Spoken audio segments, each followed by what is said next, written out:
Lost Culture, your one-stop destination for everything pop culture. My name is Astøn, and I'll be your host for today's episode of Lost Movie News. Now make sure you like, comment, and subscribe so we can continue to bring daily content to you. Now our first story of the day is going to be Lion King. So Lion King is being directed by Jon Favreau. It's the new remake. I don't want to get people confused with the old school one. We have a live-action Lion King coming out, and they've cast Donald Glover. They recast James Earl Jones as Mufasa, which is a fan favorite. I couldn't find anybody, I enjoyed this news because I couldn't find anybody else voicing Mufasa. Like, Mufasa for me has been James Earl Jones since forever. It's like if they came out with a new Star Wars and someone else was voicing like Darth Vader. It's going to seem awkward. Like, it's going to feel weird not to have James Earl Jones there. Now, Donald Glover as Simba, he's been having a big year. We see he's winning awards for Atlanta. He just got cast as young Lando. He's already in the Disney family. So it makes sense to see this going on. Like, I think he's a great actor. I love him in this film. I love him in his TV shows that he do. I think he brings a great charisma to this role that he can pull off.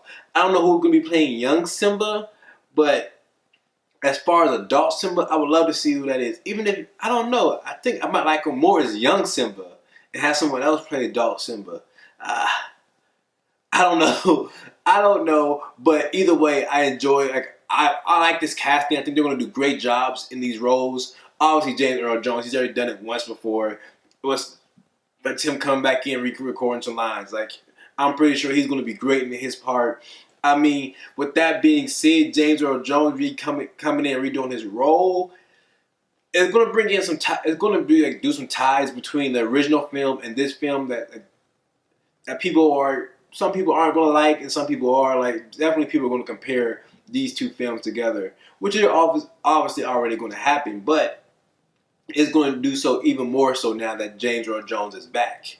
So, moving on to our next story of the day, we have Mary Poppins return. They announced some casting. Angela Lansbury, she's actually coming to join the film. They didn't say what role she was doing, but we know Mary Poppins has already been shooting, so they're trying to make their release date next year, and they've already been shooting. So with Mary adding Angela Lansbury to it, it's going to be cool to see. It's going to be obviously, I don't know how big her role is. Like I said, the film's already been shooting. It's only time to tell to see how big her role is actually going to be in here. Now, with it being Monday, of course, I'll be beside myself not to announce the box office news. So today's box office news, we got Lego Batman coming in at number 1. Pulling in at 34.2. We got 50 Shades of Grey, not even close, bringing in a 20.9 for the second spot. We got The Great Wall first week out, bringing in 16.2. I know they're disappointed with the returns from this film. They have to be. But John Wick coming in with a 16.5 for fourth place. And Fist Fight bringing in 12 million for the number 5 spot. And they probably wanted to see more with Fist Fight. But I think it's still pretty good for this film. I don't remember the budget they came out with this film, but I still think 12 million is pretty good for Fist Fight on its opening week. I'm pretty sure they made the majority of their budget back with this film. I don't remember, it should be fine. I think they're doing okay. They probably wanted to come out a little bit higher out the gate, but I feel like they did okay for what the film was. Like, Ice Cube not that big of a draw on his own. They did okay for that. The big thing is Lego Batman is staying strong and still pumping out these type of numbers. I think it had a 45% drop off, and it's still doing really good. That's still really good numbers because most films do drop off about 50% from first half, which it did 5 under or something like that. But whoa, I think that's pretty good for the film. So going on to our next story of the day, we have The Purge. So The Purge, The Purge 4 is coming out. They announced the release date is July 4th, 2018. That's the next day for The Purge. And the director came out and said, with the trilogy being done, they're now thinking about we seen where we are, and we see how everything's working out. Now, the next thing is, how did we get to this point? You're probably going to come back and try to figure out how we got to the point where we can just commit, I think, 8 hours of just any crime you wanted to. Like, what got America to the point where they had to open up 8 hours just to do crime, and how it was accepted? And I think that's a great idea to go back and set up some history about how things came into place, because we did never really explain how it came into play. I love to see how they do that. I love to see how it's done.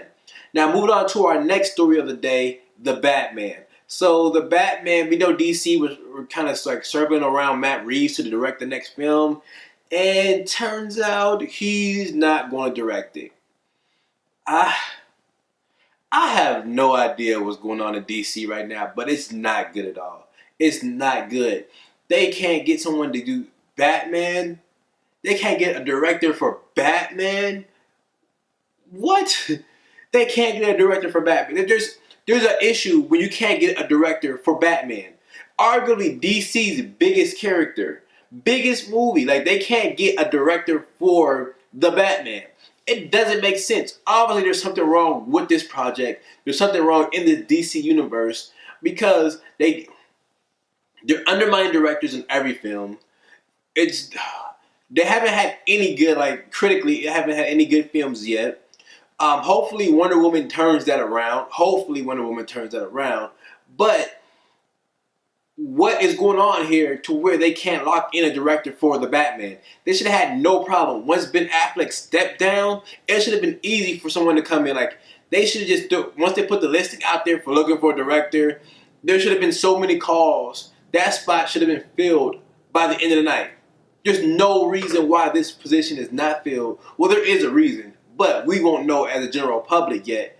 I have no idea what is going on in a DC Warner Brothers world, but they need to get it fixed, definitely for this universe. Because if it's true that Ben Affleck actually wants to leave the Batman, that would be the final straw. Like, that final straw will break the horse's back. Ben Affleck leaving as Batman would definitely destroy their whole DC universe. Like, he's arguably the best part of Justice League. It is ridiculous that they can't fill this role. Like, not this role, but fill this position. DC needs to get it together. They need to get it together ASAP and figure out what they're doing, what they can do to fix the right to vote. Because there's no reason they should not be able to fill this position. There's no reason at all. They need to get, honestly, they need to get their head out of their ass. Let these directors be directors. Let the screenwriters write the film and get things back together. It doesn't make any sense to me. It doesn't make any sense to me because I'm always excited for DC films. Always excited for DC films. Anytime I come out of a DC film, I'm always upset because they have not, their follow through is horrible. They have not delivered on what they promised. Not for one film. Batman vs Superman, bad. Man of Steel, I liked. It was okay to me. I know that some people either like it or some people didn't like it. It was okay for me. I think it could have been better, but it was okay for me. From Man of Steel, it's all downhill for me. I did not like Batman vs Superman. The extended version made it a little bit more bearable, but it did not fix some of the major problems of the film. Moving on to Suicide Squad. I was super excited for Suicide Squad. Then we found out Joker's not even in the film, barely. It definitely wasn't what it was portrayed to be. They need to get there. They need to get it together, honestly. They need to get it together and get everything figured out so we can start enjoying these films again. So with that being said, we're moving on to our next section called Trash or Cash. Bro, so then our next topic of the day is Pirates of the Caribbean. Pirates of the Caribbean released 3 posters. I'm honestly go out there and say it. They get worse as the posters go on. It's kind of like how the Pirates of the Caribbean films are. The first one is actually pretty decent. I like the first one. But once we get past that first one, they get worse and worse. There's no way Perlmutter gave the stamp of approval for these posters. There's no way. Maybe the first one, but the last 2 are horrible. I could have went in and photoshopped these posters by myself. That's how horrible these posters are. Here goes the first one. We see Johnny Depp center stage, and I actually like this one. I do not mind this poster. This poster is okay to me. Now let's move on to poster number 2. What is going on here? Why does Johnny Depp's face look like that? It looked like he wasn't even his body there. It looks like they photoshopped his face onto another individual dressed like, what's his name? Oh, Jack Sparrow. Really? Why? Why does this poster look like this? The lighting on Jack Sparrow's face looks completely different than the rest of the poster. Why? I'm trashing all these. I'm trashing this one, and now this one. Look at this one. These posters arguably get worse as they go on. As they go on, these posters get worse. Like, I'm trash. Like, I don't know. Like, can I buy the first one? Can I pay for the first one and then trash the last two? It was my show. I can do whatever I want to. But I would have to say, yes, I'll pay for the first poster and then trash these last two. These last two posters are horrible. They're garbage. They don't do anything for the film. They're showing old characters. Are all these characters even in the film? They're showing some of the old bad guys. No. These posters are bad. They're just bad. So, moving on to our next story, we have Power Rangers. So the Power Rangers released a new trailer over the weekend, and I actually enjoyed this trailer. I do. I think it's a step up from what's going on. They're showing the Power Rangers are actually having fun. They're not as serious and just dull, just brooding the whole time, depressed kids. I'm glad to see this. I like the little I think Becky G had a little line I think I'm a superhero now. I like seeing that. I don't understand what the hell Alpha is doing. He's fighting a rat or something. I don't understand what he's doing in the trailer. But besides that, I actually do enjoy it. I like how to see they cheering now. It's like to see a smile on their faces. I'm glad to see they're being teenagers again. I'm glad to see that part of it. And I think, does it raise my enthusiasm for this film? Not really. Honestly, not really. But I'm glad to see they're actually having fun. So with that being said, I'm actually going to pay for this trailer. I'm going to pay for this trailer. I'm going to cash out with this trailer.